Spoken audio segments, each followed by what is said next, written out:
And today I'm really thrilled to have Bob Cody with us.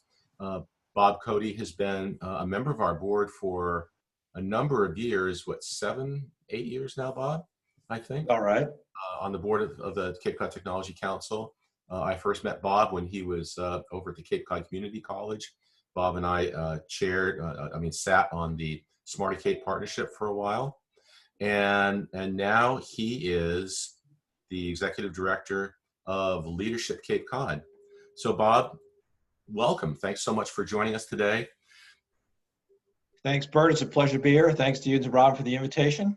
Thank you. So tell us a little bit about your background and, what was the path that got you to Leadership Cape Cod?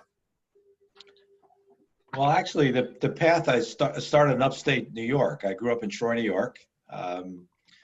Slowly have made my way east, going first through Connecticut, now into Dennis, where I live.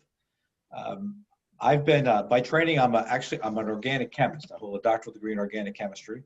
I spent most of my career leading and managing global research, development, and engineering organizations for major chemical companies, for 2 major chemical companies, actually. And I stepped away after about 25 years in that area and started my own consulting firm because I wanted some more time.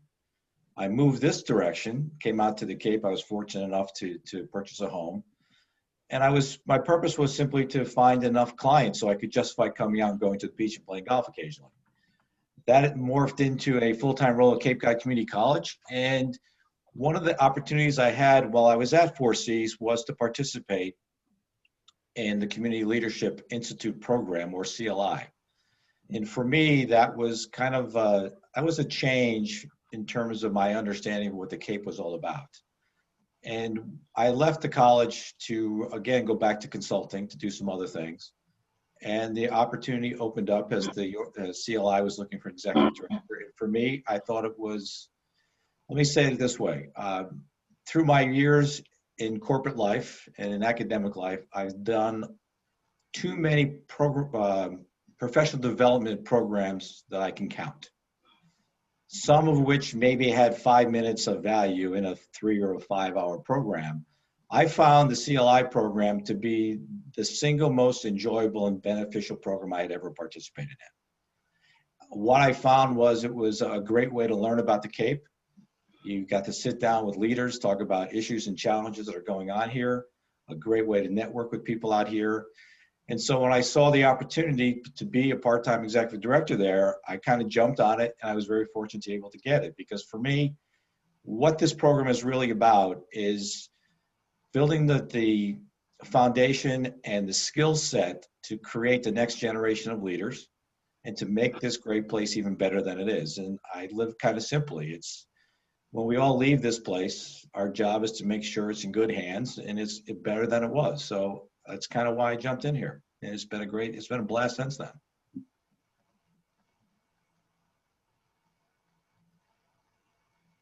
You're on mute, Bert. Got me. I'm going to block out the landscapers. Tell us a little bit about Leadership Cape Cod, how it evolved from CLI, and I think a lot of people are familiar with CLI. A lot of us know alumni who've been through CLI, but how's that evolution happened? Well, one of the things that I got to step back a little bit with some history here. CLI has been around for 28 years. Wow. And for those of you who've not participated, it's a program that runs from January through June, every second week. It's a half-day long program where we connect current and future leaders to talk about issues, challenges, and opportunities in 11 key areas of life out here in the Cape. These range from healthcare to economy, to education, to government, legal system, arts, a little bit of everything. When the program is ended, and this is pretty much every single session, it was true when I took it in 2012, that the first question that people ask is, what's next? And the honest answer was there wasn't anything next. It was simply that program. And a few years ago, the board started talking about what else could CLI do? And we bounced around a lot of things about different programming. but came back to the subject that leadership was at the core of what we were doing. We're trying to enhance people's skills, develop leaders. And so in a little bit of in some conversations, we found that a lot of people out here, unless you were in CLI or knew someone who was in CLI, didn't really know what CLI meant. It was just 3 letters without any kind of meaning to it. So rather than focus on CLI, we wanted to focus on what the organization was about, which is leadership. So we rebranded to become Leadership Cape Cod. So now we're more of an organization rather than a simple program. And with that, we've taken a look at what other programming can we offer. And one of the things that we introduced a year or so ago was a leadership training program for people who serve or want to serve or are serving on nonprofit board of directors, roles and responsibilities. We run 4 sessions of those. We've sold them out at 25 people a session. It's been really good, and we're going to continue that through the year. We've got a lot of other programs in mind of what we're going to look at. We want to get involved in education a little bit, want to get involved with younger professionals out here in the Cape, not CY, but let's say just a youth programming, start to identify some leaders when they're in high school and see what we can do with those. Start to bring some of the senior executives from organizations together, see what we can collectively do in the region. But it all is about inspiring and develop and enhancing leadership skills in everybody out here. Bob, tell us a little bit about some of the success stories of Leadership Cape Cod. And I think that, and I think you're part of one of the success stories, of that. So give us some insight into who's been through it and what's the impact. We've got over 750 alumni through the 28 years we've been here. And if you look at the list, actually, if you want to check it out, it's on leadershipcapecod.org is the website. You can take a list. There's a list of people who participate in the program. But we've had a lot of people here that a lot of you know. Kristen O'Malley, who runs the Cape Cod Foundation, is an alumnus. Ray Tomasi from Gosnold. Stephanie Nuttally, who is a VP of Clinical Operations over at Spalding. Laurel Hartman, who is the publisher of the Cape and Plymouth Business Magazine. We've had Mark Ells, who's the town manager of Barnstable, and a whole host of others. You can check it out on the website. And actually, Rob Cushion, who's here in the video, is also an alumni of a few years ago. So we kind of have touched every aspect of life out here. In terms of how it works, you're with 25 to 30 individuals in a pretty intense session over a period of 6 months. You get to know them well. Part of the program is also to work on a community service project together. You identify a nonprofit that you want to support that has some needs, and you as a group work to basically do something for that organization. For me personally, when I was involved, I got to meet people that I would not normally have had an access to meet. Through the group, I was able to make some connections into places like Hydroid and others. At this point, I was a dean at 4Cs, and I used some of those networks to help me build an engineering program for the college. So it really is kind of like LinkedIn small here on Cape Cod. It's Cape Cod's own little LinkedIn network. You got all these people who are connected to all these other people, and you just use that network to build out. And we've done a great job of keeping people together. I can tell you that people form really strong friendships out of this. I still see the people I went with in 2012 regularly. They're some of my best friends. And people can tell you that it's changed their life. It's an interesting group because when we say Leadership Cape Cod and we talk about the Community Leadership Institute, it doesn't so much focus on leadership training. It focuses on Cape Cod and what's really going on here. So you get to really look really hard at what the Cape's about. And for a lot of us, I'm a Wash Ashore, but even those who've grown up here always find something new that they didn't know about Cape Cod when they go through this. So it offers you an opportunity to see the world from a different perspective. But there are lots of success stories. And if you go down that list, I'm sure if you know somebody, you can ask him. It's the same thing. It's stunning, I think, the number of folks that have gone through the CLI program and now the Leadership Cape Cod program. And you touched on something that's really, really cool about the Cape, and it's the it's the who knew factor. You know, I mean, we have this with the Tech Council. We'll come across somebody who's developing, circuit boards for robotic controllers, in his basement in Harwich. Right. There's all kinds of things that are happening here that you don't realize. And this seems to be a wonderful way of, reaching out and bringing people together and reaching out and really understanding what's happening in the region. And that's a lot of what leadership is about, is it's having the knowledge to apply, and knowing where to push the buttons. So that being said, go ahead. And in the CLI program, there's not a formal leadership training module, although we're going to be bringing that in as we move forward. But what it is sitting down and talking to people. As an example, Dorothy Safaris comes in and talks on our economics section pretty much every year. And she talks a lot about leadership from her perspective, what it is and how she leads.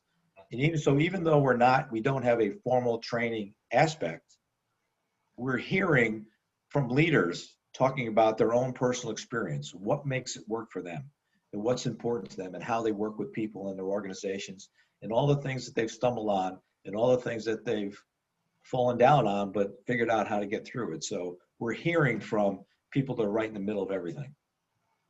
Great. So again, folks, if you have a question, pop it into the chat. So for an organization that is built on convening future leaders and putting them out into the community, how have you been responding to the pandemic, and how has that impacted the organization? Well, it's impacted us quite significantly, as it has every organization. We started this year's program, the 2020 program, in January. We suspended the program in mid-March. And after a lot of conversations with the group, we pushed it off until August, hoping that we could get back together face-to-face. Unfortunately, we're not, but we rebooted and we're back on Zoom. We did run a couple of Zoom programs in late spring. One of the things that we tried to do to keep the continuity and keep the group together is add some extra sessions where we brought in some people in the community who were in the middle of everything. We ran a session with Sean O'Brien, who runs the county health department, to talk about what was going on in the pandemic, what was going on in the county, how this is all working, so that we could all understand more about what was going on instead of just something we might read in the newspaper. We brought a couple of alumni in, Andrew Platt and Sonia Sheasley, who work for the county and were in the middle of the pandemic and the operations here. And we brought them in from the perspective of, how did the CLI program get you ready to do what you do? And so we've created an opportunity to connect other individuals who would not have been part of the program originally. We also brought some local government leaders in. We had Chris Flanagan from Dennis Board of Selectmen in, talking about how towns are dealing with the pandemic and how they're dealing with loss of revenue. So we've kind of kept the string going, but it's been a little tough because this program is really based on that person-to-person contact. And there's only so many Zoom sessions that you can really build on. So we're doing it well. We're learning every day. We have great feedback from our class. And we have made the decision that because of the nature of the pandemic and the uncertainties we face, the 2021 program will be completely virtual. I did see that there was a question that popped up in the chat about an application criteria. Essentially, there is an application. We'll be going live on our website. That's leadershipcapecod.org within a couple of weeks, accepting applications for next year's program. Great. And what about the, like, for example, the board training program? How does one sign up for that? Again, it'll be posted on the website and social media. What we do is it's just an application. There's a minor fee to join it, but it's not anything that's significant. What we do, though, in that case, is we spend, it's a 3-hour class, and we spend a lot of time talking about the 10 most important roles and responsibility for nonprofit board members. What we do then is we break the group into boards, and we provide a couple of different scenarios to each board, and we ask them to take a look at those scenarios with what they've just learned and what they would do as board members. And this program actually came about by talking to a lot of stakeholders here, people who are on boards or who support boards, and found that a lot of people, when they get on boards, most boards don't have any kind of formal orientation or any kind of formal training. You just simply join, and you try to figure out what you're supposed to do and what's involved in this. So we want to formalize a little bit, knowing that there's 1,400 different nonprofits out here, all with their board. We needed to make sure that those people that are on those boards understand what their job is. They are fiduciary responsibility for the finances, their responsibility for the strategic direction, and most importantly, they're responsible for mission and making sure that the focus of every activity is on that mission. So that's what we kind of talk about when we go through that training program.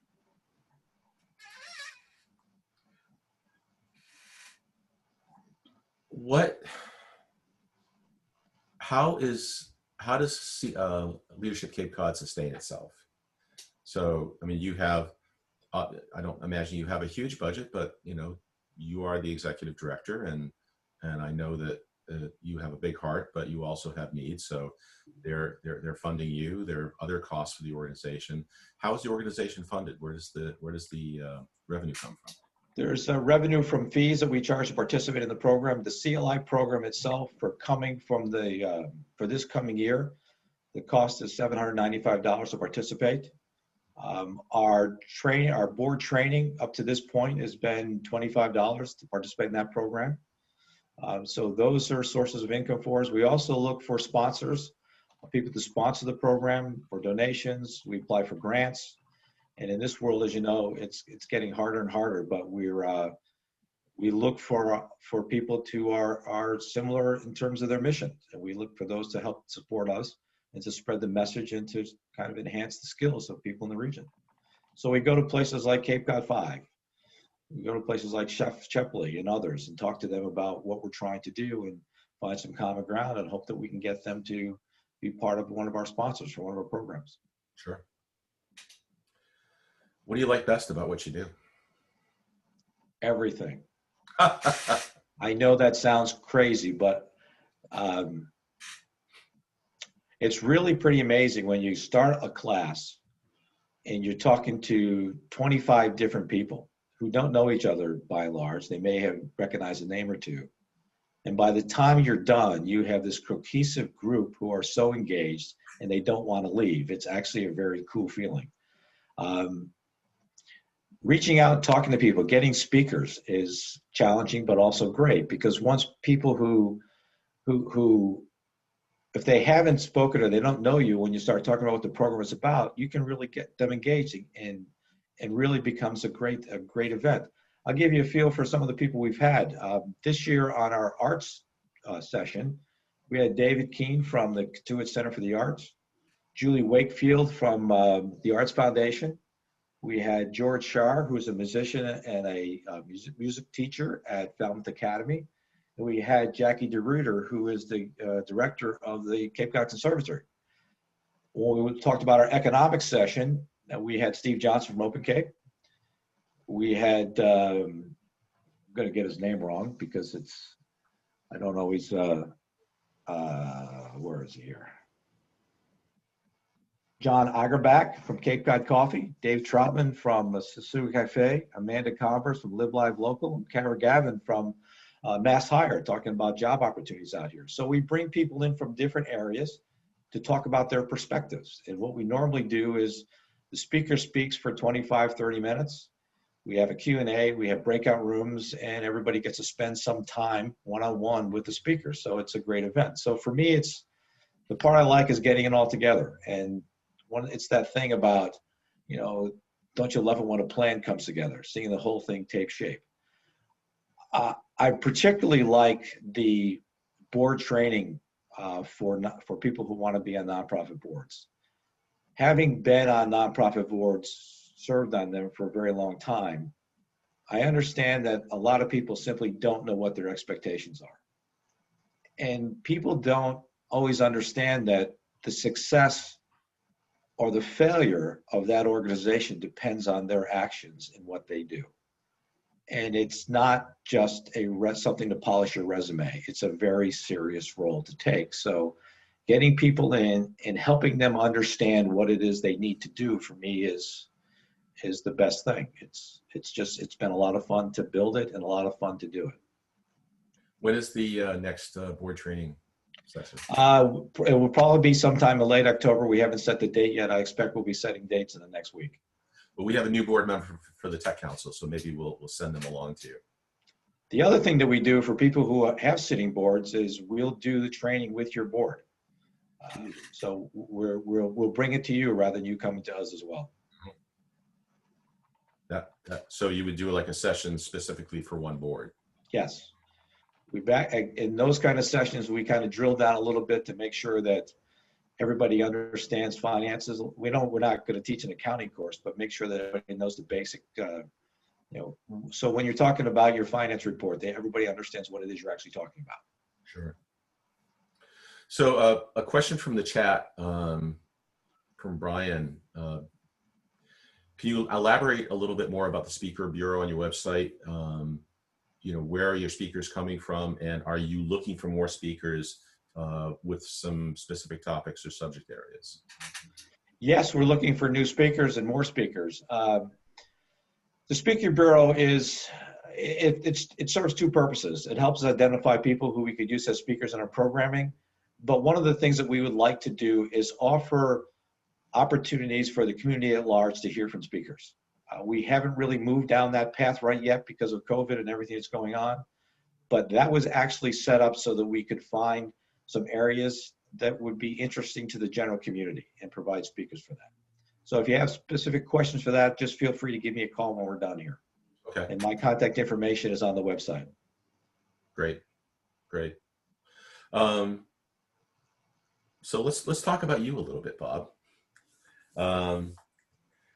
You mentioned you're from Troy, New York originally. Troy, New York, the Collar City, yes. Right. In fact, I think there's somebody here on the chat who went to school in Troy, New York. And I did recognize that face. Yes. And actually, I was accepted to RPI, but I didn't go. I went to UNH instead. May have been silly, but that was how it went at the time. But there's a Red Sox story about your New York experience. Yeah, I was probably the only Red Sox fan in Troy, New York when I was growing up. And it's my next door neighbor was a diehard Yankee fan, and at 10 was and still is the most obnoxious Yankee fan I've ever known in my life. And he detested the Red Sox fan. So at 10, what was I to do as his neighbor? I was going to become a Red Sox fan, and I did. And then I went to St. Mike's in Winooski, Vermont for college and lived with a bunch of guys who grew up in Boston.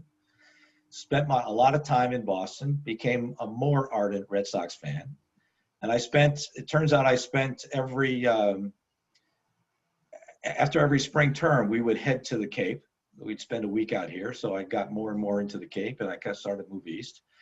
Actually, when I landed in Stamford, Connecticut, I think I was the only one in Stamford, Connecticut who had a reserved copy of the Sunday Boston Globe because I just wanted to read the sports pages because it was and still is the best sports section around. So, yeah, I kind of got there. But and the irony of all that being a Red Sox fan, in my job, corporate-wise, I would travel a lot. And in 2004, when they were in the World Series, I was in London on business, and the only thing I saw was the scores on the little ticker at the bottom of CNN International. So it was somewhat disheartening. It's too bad. It was quite a year. Yes, it was quite a year. But as I moved, I went from Troy to working in Stamford, Connecticut, to working in Rocky Hill, Connecticut, coming back out here to Dennis. And as I kept coming east, I found more and more Red Sox fans. So it's much more comfortable environment, let's say much more friendly environment. Although I do still have some competitive conversations with some of my friends who are Yankee fans. Yeah. Not this year though. Is baseball even being played this year? It doesn't seem like it. Not in Boston. Not in Boston. What's your favorite place on Cape Cod?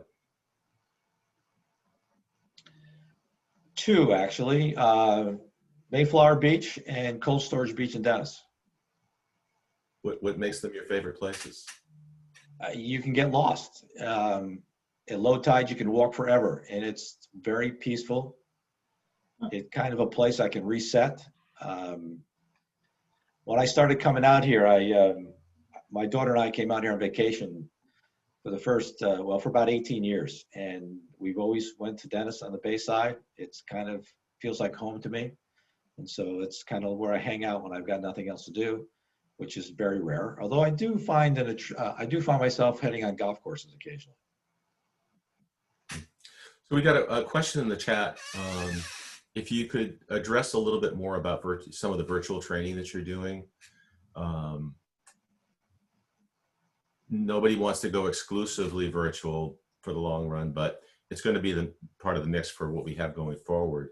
How do you see Leadership Cape Cod adopting for the virtual training process for your 2021 program?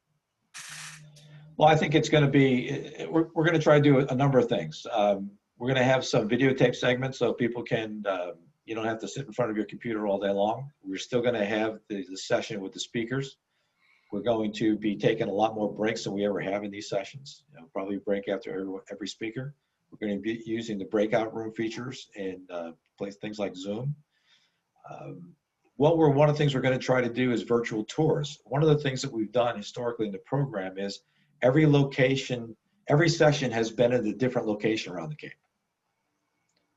We do our healthcare session at Spalding the last few years. So one of the things we're talking about is to locations who've hosted us in the past, would they like to do a walkthrough virtual tour during the course of the session? So we're looking for different ways that we can connect. We're trying to engage our alumni to bring them into some of the sessions to talk a little bit about what they learned and what they're doing now and how we can bring it all up. So it's a matter of it's kind of a trial and error piece where we're trying to bring more in, but at the same time trying to not make it so dependent upon the technology, but still find a way to give contacts with individual people. We are still going to do our service projects, and that's going to be a little cumbersome. That's going to be challenging, but it's about finding different ways to do the same thing, and it's finding ways that can still engage people and keep them involved, and not just be staring at a screen for 3.5 hours or 4 hours at a time. I don't know if that answers your question. I think we're still trying to find our way through some of these things. Sure. I appreciate that. And I'll just throw it out there. Are there other questions for Bob from anybody in our audience here? I got a couple. Bob, can you go back to the question about the application process? Are there criteria for acceptance? Is there criteria? No, in the sense you don't have to have this degree or that background or that education or whatever. The criteria is really about who you are, what you've done, what you like to do, where leadership fits into your life, and what can you bring to the program and what do you want to take away from the program. All the applications are reviewed by our board of directors. They make those decisions on the applicants, and then we move forward. But it really is, what we're trying to do is bring people in who can benefit, but can also contribute, and ultimately can contribute once they complete the program. Okay, great. And then can you just talk a little bit more when you say the program? So I'm looking at your website and I see a lot of programs under programs. So could you maybe just sort of run through them? And when you say the program, I assume there's sort of like a key central program that you're referring to, but you have others. When I said the program, I was specifically to the question of the application. That would be the CLI program, the Community Leadership Program, which is the core program of Leadership Cape Cod. Oh, so that's the only one that requires an application? Well, yes, but you have to register for like the board training program, but the Community Leadership Program, or CLI, is the only one that requires an application. Okay. The rest you simply sign up for when the program is announced. Okay, and I'm sorry, because I've fallen into the same trap that we've fallen into historically. I think about CLI, but we're not just CLI any longer. We are Leadership Cape Cod, and we have multiple programs that are coming out of things. Yeah, and do you mind just doing a quick run through of the other programs? Well, the other programs are kind of in the development phase, with the exception of the nonprofit board training. The other ones we talk about, we want to kind of duplicate the CLI project for teachers. One of the things we find with teachers here, a lot of them who get hired and move out to the Cape find that they're very much involved in their school, but that's about it. They don't create a network, and many of particularly some of the younger ones, leave. So we're going to try to build a CLI type program to kind of connect teachers within different districts and try to help them to build a community. We like to bring in talking about senior leaders from organizations, get them together in a roundtable type discussion to see how we can collectively solve some of the issues that are out here. Those are the type of things that we're looking to do. Right now, the only programs that we are actively doing are the CLI and the nonprofit board training. The nonprofit board training is expanding into a boot camp, and that kind of goes back to a comment I made to Bert earlier about where we will work with a sitting board to help them work better together and to help them understand what it is they really need to do and how they should be doing it. And I'm sorry, did you already say this? Do you have a date scheduled for that next nonprofit board program? We do not. It'll be in late October. The date will be set probably early next week. Great. Bob, will the group project model continue in 2021? Yes, it will. I can tell you one of the things that what's happened this year is we start with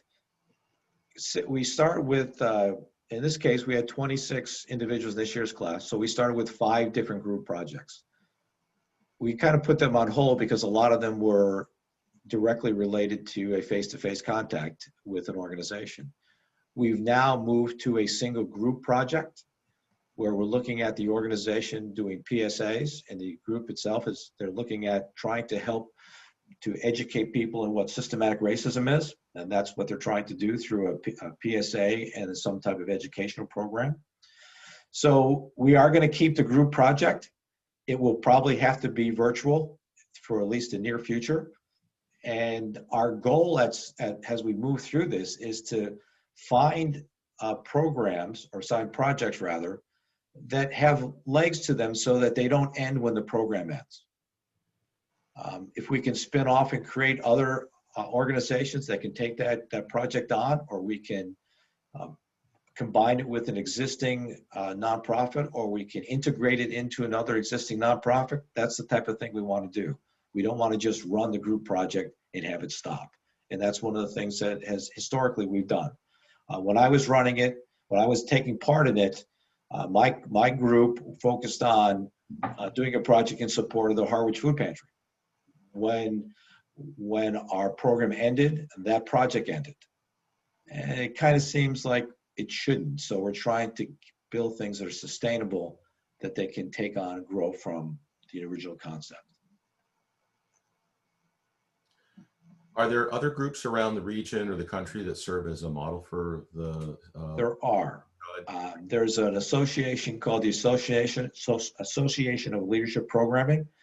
We are a member. It's similar organizations throughout the country. I work very closely with a group in Hartford, Connecticut. I've talked to people in Arizona, Cleveland, Oklahoma, West Coast, Florida. We meet regularly to talk about programming that we're doing. There are 5 other programs in the state of Massachusetts also. So we meet and talk about what we do. We kind of leverage each other's knowledge. We beg, borrow, and steal different programming ideas from people. We work together to build, and it's really a very active network. If you want to see it, it's ALP.org, Association of Leadership Programming. It's actually really effective programming. When all this, when the pandemic started, the organization actually started a series of Zoom programs specifically for organizations like us, so we could work together to learn how other people were adapting and how we could adapt our own program. So it's a very large resource base for us. Thank you. Will, you had a question? I do, Hello, Bob. Will. Bob, it's great to see you. You too. I'm looping back, and again, if I missed it, I apologize for that. But on the nonprofit board leadership, I'm taking a nonprofit group from pilot to full status, and building that cohesiveness of the board would be good. Is this a one session opportunity, or is this a multi-week kind of a deal? The program as it sits now is a 1-session, 3-hour program. Okay. If we get into a board boot camp, that can be a little more depending on what that organization wants to do. But the nonprofit, the program that's for leadership of nonprofit board members is a 1 3-hour program. All right. Terrific. I'm going to do what I can to bring 8 people to the next one. Sounds great. Thank you.